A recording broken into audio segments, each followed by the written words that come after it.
Yeah. Just- I mean, speaking of black people, you interviewed Kobe Bryant Yes. before he died. Yes. What was that like? You know what his 4-year anniversary is? Today's what? Today's Thursday or Wednesday? Today's Thursday. Tomorrow's his 4-year anniversary and when he died.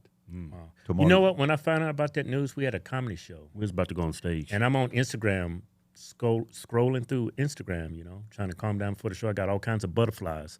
Then I see Oh, my that he died, and gosh. then I see his helicopter. I was like, it was People hard for me to go on posting stage. videos of the helicopter going down. I was like, is this some kind of sick joke? Yeah, Totally like blew my mind. It was like put me in such a horrible mood. But yeah. Right before I went on stage, I Yeah. found out Yeah. about that. No, it was a. I remember we were at Seasons 52, and Jen's like, "Babe, check your phone, CNN, look at the report." I'm like, "Nah, babe. There's another one of those things that, when the driver from what's the Fast and the Furious? Oh, Walker died. No, it's a fake story." And I'm like, "Oh, Yeah. maybe they're pulling the stunt like that." Then ESPN, then Fox, then CBS, and you're like, "Oh my God, this is." And then my phone blew up. Did you hear the news? Did you hear the news? Yeah. Dylan starts getting emotional. He's like, "My friend died," because him and Dylan. When Kobe came to the event, we're in the back. There's this great picture and video of him and I sitting around this big round boardroom table. I'm talking about like, go 6 more of these, right, in this room. And we're in the corner. I'm sitting here. He's over here signing the balls and the memorabilia that we're going to give away. And he starts talking to me. He says, "So you get nervous before?" Because the interview was in front of 6,200 people. We had him and George Bush at the same event. It was written about, criticized everywhere, but he was good with it. And he says, "So you get nervous before you do this?" I said, "No, I'm good." I said, "Do you?" He says, "Pat, I played." I said, "Of course." I said, "Yeah, we're good."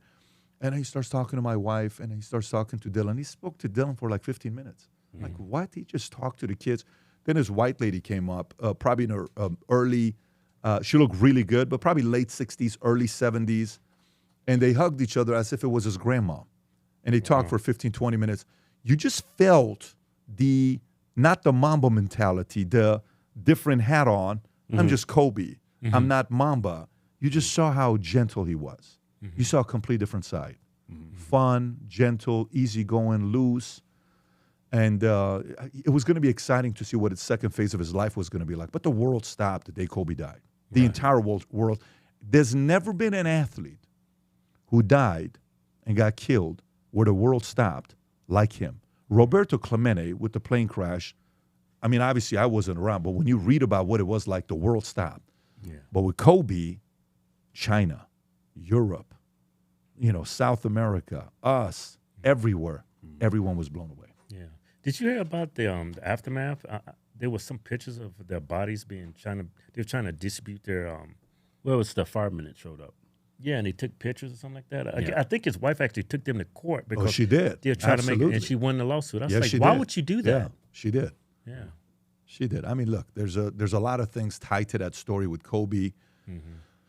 Stories about, hey, he was just about to sue something with a pharmaceutical company. He wasn't too happy. There's so many. The pilot was Armenian, by the way, and they're going through the fog. Why'd you take off? Why'd you land that quick? There's so many different stories. Yeah, it was really dangerous to take that. Really flight that dangerous day. to take that flight that day. So they actually just flew right into the side of a mountain, Yeah. right? And that's Yeah. how they lost control. Yeah. But okay, I'm black. He's black. He never been the type of black guy that's like, I never saw that like victimized himself or victimized the black community. Like I was the biggest LeBron James fan. You were. Really? I'm not anymore. Like when they defeated the Warriors, when they came back, they was down 3-1. They came back. There's a picture still on my Instagram. And I was so happy, right? And then the things because before all that went down, I remember seeing a press conference of LeBron. He was saying some really good things, like all lives matter, and it made perfect sense. And then he did an about face, and it's like everything that coming out of his mouth now is there's some type of agenda, and then a majority of it I would say is false. Like there's an actual interview of him sitting down holding a book of Malcolm X, and he misrepresented everything that Malcolm X stood for. Nothing that comes out of his mouth is genuine or sincere. Yeah, like Kobe, he was genuine. He was sincere. He wasn't victimizing himself or anybody. He was just a competitor. Yeah. He knew life was about a meritocracy. Nothing's given to you. And that's what I liked about him. And he knew like several languages like you. He spoke Italian. French, Spanish, Exactly. Italian. Very smart. Very.